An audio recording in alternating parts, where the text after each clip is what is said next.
सत श्री अकाल, स्वागत है गौरव शुक्ला। मैं हूं तुहाडे नाल। बुलेटिन का आगाज करांगे वड्डी खबर दे नाल। गल नवजोत सिंह सिद्धू दी।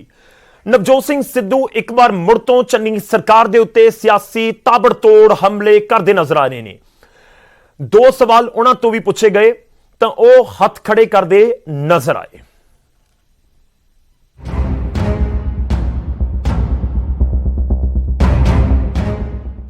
तीन दिन के अंदर प्रेस कॉन्फ्रेंस के जरिए नवजोत सिंह सिद्धू दूजी बार चन्नी सरकार नूं घेरदे हुए नजर आए ने। नवजोत सिद्धू ने एक दे बाद एक 10 सवाल चन्नी सरकार नूं कीते ने। सिद्धू का सब तो वड्डा इल्जाम है कि सरकार गोलीकांड दे विच इंसाफ देण दी थां ते मुलजमां दी ढाल बन गई है। गोलीकांड च सुखबीर बादल नूं क्लीन चिट देण वाले नूं डीजीपी लाया गया है। एक ने क्लीन चिट दित्ती ते दूजे ने ब्लैंकेट बेल दवाई। ब्लैंकेट बेल के खिलाफ हुण तक पटीशन क्यों नहीं पाई गई? सवाल तकनीकी तौर पर नियुक्ति का नहीं, नैतिकता का है। 6 महीने बाद भी SIT की रिपोर्ट कित्थे है? इंसाफ दिवाउण दे विच सियासी इच्छा शक्ति की कमी है। STF की रिपोर्ट जनतक करन तो सरकार नूं कौन रोक रहा है? जे PPA रद्द नहीं होए तो किवें सस्ती बिजली देवोगे कि अगले 5 साल तक भी सस्ता पेट्रोल दे सकोगे? इस सिद्धू दे चन्नी सरकार नूं 10 सवाल सन। सिद्धू दे इन्हां सवालों तो बाद जदों पत्रकारां ने उन्हां नूं सवाल पूछा कि सरकार तो हटी है तो उन्होंने हथ खड़े करते हुए कहा कि वो तां पावरलैस ने। ओ भाई साडे कोल ते मेरे कोल ते एग्जीक्यूटिव पावर है नहीं। लोकी सोचदे प्रधान बन गया कर दूं, किवें कर दूं? समझो मेरी गल, एडमिनिस्ट्रेटिव पावर चाहिदी है। इस गल नूं समझो। पंजाब दे लोग जे नहीं समझदे तुसीं समझाओ। मेरी गल नूं सुन, जिन्नी पावर मेरे कोल है उधरों वध लाउणा कि नहीं? गल नूं समझ ले। इस करके इस गल दी बहस नहीं।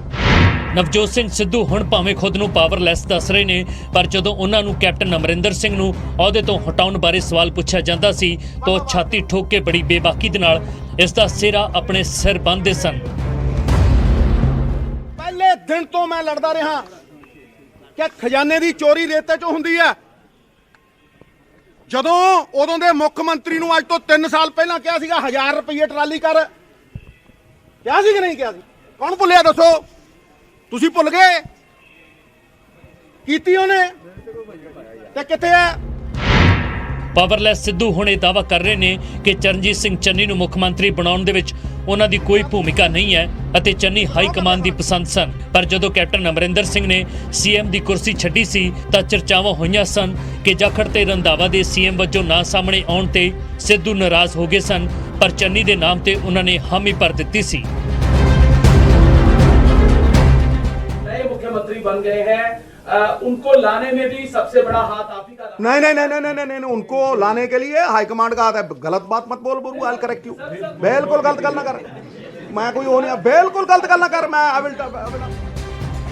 साफ है कि नवजोत सिंह सिद्धू भावें चन्नी सरकार ते सवाल कर रहे ने, पर जदों उन्हां नूं सवाल पूछे जांदे ने तां बड़ी सेफ गेम खेडदे नजर आउंदे ने।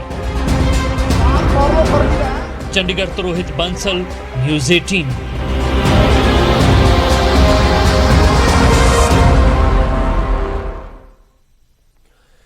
एक पासे नवजोत सिंह सिद्धू अपनी कोल प्रशासनिक ताकत ना होने का तर्क दे रहे हैं तो दूजे पासे वो एक बार मुड़ तो प्रधानगी का अहुदा छड्डण की धमकी भी दिंदे ने।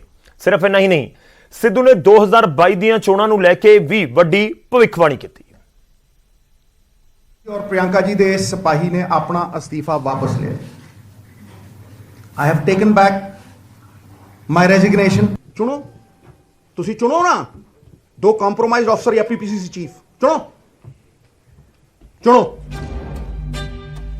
2 दिन पहला नवजोत सिंह सिद्धू ने अस्तीफा वापस लैण वाला बयान दिता सी तो हुण मुड़ तो प्रधानगी की कुर्सी छड्डण की धमकी दे के सिद्धू ने ना सिर्फ चन्नी सरकार दे लई बल्कि कांग्रेस हाईकमान दे लई भी नवीं मुसीबत खड़ी कर दी है।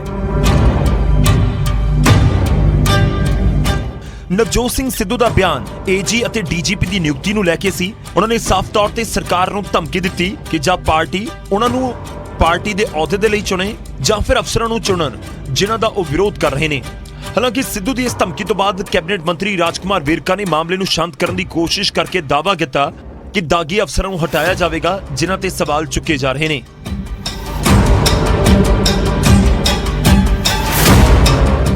ਚੁਣੋ, ਤੁਸੀਂ ਚੁਣੋ ਨਾ, 2 ਕੰਪਰੋਮਾਈਜ਼ਡ ਅਫਸਰ ਜਾਂ ਪੀਪੀਸੀਸੀ ਚੀਫ ਚੁਣੋ, ਚੁਣੋ।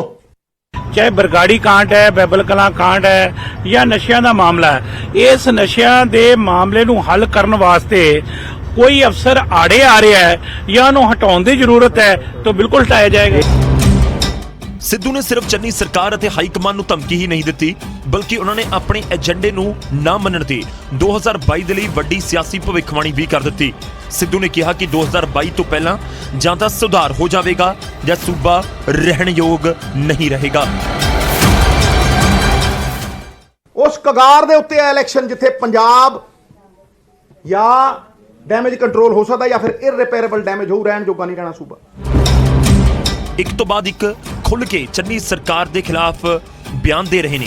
ਹਾਈ ਕਮਾਨ ਸਾਹਮਣੇ ਚੁਣੌਤੀਆਂ ਪੇਸ਼ ਕਰ ਰਹੇ ਨੇ। ਉਹ ਪੰਜਾਬ ਦੀ ਸਿਆਸਤ ਦੇ ਵਿੱਚ ਕਈ ਸਵਾਲ ਖੜੇ ਕਰ ਰਹੇ ਨੇ। ਹਾਈ ਕਮਾਨ ਹੁਣ ਨਵਜੋਤ ਸਿੰਘ ਸਿੱਧੂ ਦੇ ਸਾਹਮਣੇ ਝੁਕੇਗੀ ਜਾਂ ਫਿਰ ਕੋਈ ਸਖਤ ਫੈਸਲਾ ਲੈ ਕੇ 2022 ਦੀਆਂ ਚੋਣਾਂ ਵਿੱਚ ਉਤਰੇਗੀ। ਚੰਡੀਗੜ੍ਹ ਤੋਂ ਰੋਹਿਤ ਬੰਸਲ, ਨਿਊਜ਼ 18 ਪੰਜਾਬ।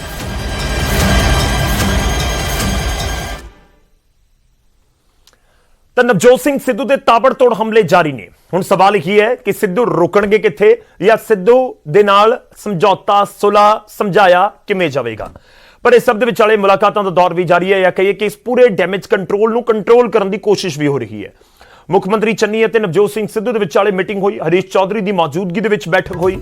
2-3 ਦਿਨ ਦੇ ਵਿੱਚ ਮਸਲਾ ਹੱਲ ਕਰਨ ਦਾ ਦਾਅਵਾ ਵੀ ਕੀਤਾ ਗਿਆ ਹੈ। ਦਾਅਵਾ ਕੀਤਾ ਕੈਬਨਿਟ ਮੰਤਰੀ ਰਾਜਕੁਮਾਰ ਵੇਰਕਾ ਨੇ। ਉਹਨਾਂ ਨੇ ਕਿਹਾ ਕਿ ਹਰੀਸ਼ ਚੌਧਰੀ ਖੁਦ ਪੂਰਾ ਮਾਮਲਾ ਦੇਖ ਰਹੇ ਨੇ। ਸਿੱਧੂ ਦੇ ਮਸਲੇ ਤਾਂ ਠੀਕ ਨੇ ਪਰ ਜੋ ਤਰੀਕਾ ਹੈ ਉਹ ਉਸ ਨੂੰ ਲੈ ਕੇ ਕਿੰਤੂ ਪਰੰਤੂ ਹੈ। ਬੇਅਦਬੀ ਤੇ ਨਸ਼ੇ ਦੇ ਮੁੱਦੇ ਉੱਤੇ ਸਿੱਧੂ ਨੇ ਆਪਣੀ ਸਰਕਾਰ ਨੂੰ ਘੇਰਿਆ। ਅੱਜ ਹਰੀਸ਼ ਚੌਧਰੀ ਜੀ ਨੇ ਸੀਐਮ ਸਾਹਿਬ ਨਾਲ ਔਰ ਨਵਜੋਤ ਸਿੰਘ ਸਿੱਧੂ ਦੇ ਨਾਲ ਇਹ ਪੰਜਾਬ ਦੇ ਵਿੱਚ ਮਸਲਿਆਂ ਦੇ ਉੱਪਰ ਅਲੱਗ-ਅਲੱਗ ਚਰਚਾ ਵੀ ਕੀਤੀ ਹੈ ਔਰ ਇਕੱਠੀ ਚਰਚਾ ਵੀ ਕੀਤੀ ਹੈ ਔਰ ਇਹ ਚਰਚਾ ਹੋਈ ਹੈ ਔਰ ਉਹਦਾ ਜਲਦੀ ਜਿਹੜਾ ਹੱਲ ਹੈ ਉਹ ਹਰੀਸ਼ ਚੌਧਰੀ ਜੀ ਕੱਢਣਗੇ। ਜਲਦ ਮਸਲਾ ਹੱਲ ਕਰ ਲਿਆ ਜਾਏਗਾ ਪਰ ਕਿਵੇਂ ਹੋਏਗਾ, ਕਿਹੜਾ ਫਾਰਮੂਲਾ ਅਪਣਾਇਆ ਜਾਏਗਾ, ਉਸ ਦੇ ਉੱਤੇ ਹੀ ਉਧਰ ਆਮ ਆਦਮੀ ਪਾਰਟੀ ਦੇ ਪੰਜਾਬ ਦੇ ਸਹਿ ਇੰਚਾਰਜ ਰਾਘਵ ਚੱਡਾ ਨੇ ਸਿੱਧੂ ਵੱਲੋਂ ਚੁੱਕੇ ਜਾ ਰਹੇ ਸਵਾਲਾਂ ਦਾ ਸਮਰਥਨ ਕੀਤਾ ਹੈ ਅਤੇ ਸੀਐਮ ਚੰਨੀ ਦੇ ਉੱਤੇ ਨਿਸ਼ਾਨਾ ਸਾਧਿਆ।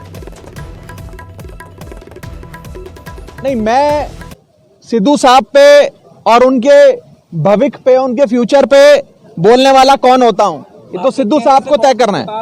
नहीं, लेकिन मैं मुद्दों की बात कर रहा हूं। जो मुद्दे उठाए जा रहे हैं वो मुद्दे वैलिड हैं।